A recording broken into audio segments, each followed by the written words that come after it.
Right guys, this petition has blown up in signatures much quicker than I imagined it would. I thought it would be popular as most people on either side of the debate would agree going down this route is a slippery slope, and if you don't, all I can say is you need to regain your common sense. Now, the obvious point should be made that the government will likely ignore this and any debate on it, as we have seen recently with something that I will be making a video on in the future. But with this petition here, I waited to cover it because I wanted to see what ministers would say about it, which MPs would go against it, and who was actively calling for it. On top of that, I wanted to grab a few more less known petitions that people may or may not want to support in relation to what's going on in this country right now. The all-out assault on our freedoms does not obviously end with health passports, let me tell you. They are literally attacking every civil liberty we thought we had. The government is going around acting like they own us when they don't. Shit, they don't even act in their own name, so they'll never own me or you, even if they think they do. The only thing these MPs own is the situation that this utter shitshow has created, economically, mentally, and in every other way possible. The mental health implications are going to be biblical from this, because many will never recover, and that is not even including the people now afraid to leave their house thanks to government and media fear campaigns running 24 hours a day.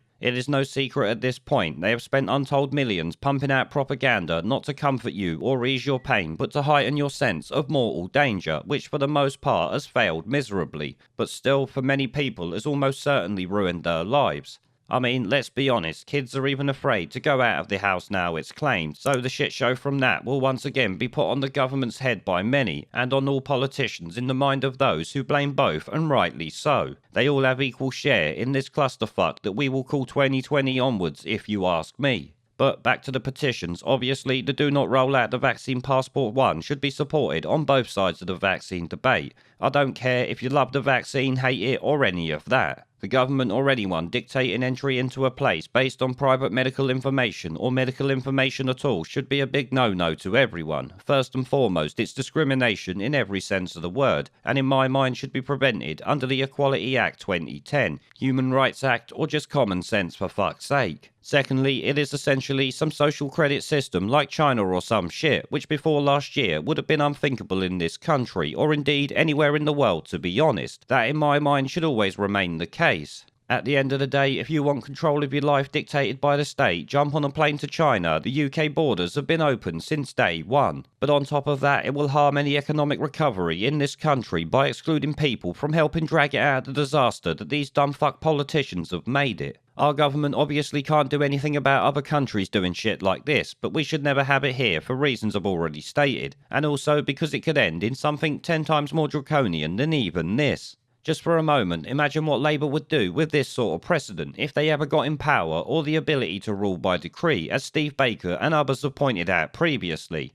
Now obviously these restrictions set some pretty dangerous precedents as it is, but this one could be far more dangerous than the rest. I'm sure I don't need to remind people where demanding papers is often associated with, and this is like one step before that. Clearly not something we want, and is actually an insult to our ancestors. That explains why politicians want to do it, I guess, because I'm sure no one wants this shit show outside of a deranged lunatic fuckpig that don't know their arsehole from their earhole, and should never be taken seriously anyway. But in all honesty, that kinda goes without saying. Now, moving on from that though, we also have a couple more petitions I found that are worth signing, if you agree with them of course. It is our so-called democratic right after all, even if it is often a waste of time. The first one is related to this year, and actually every year since they always lie to us. That is a petition demanding it become a criminal offence for politicians to mislead the public. This one here has nearly 100,000 signatures already, so let's get it over the line. Because if you ask me, this should have been a given from day dot, the same as them knowingly wasting public funds should be. And even more so in 2021 when they want to give you 10 years for lying to them on a form about you re-entering the country from another country that they've decided is in a so-called red zone.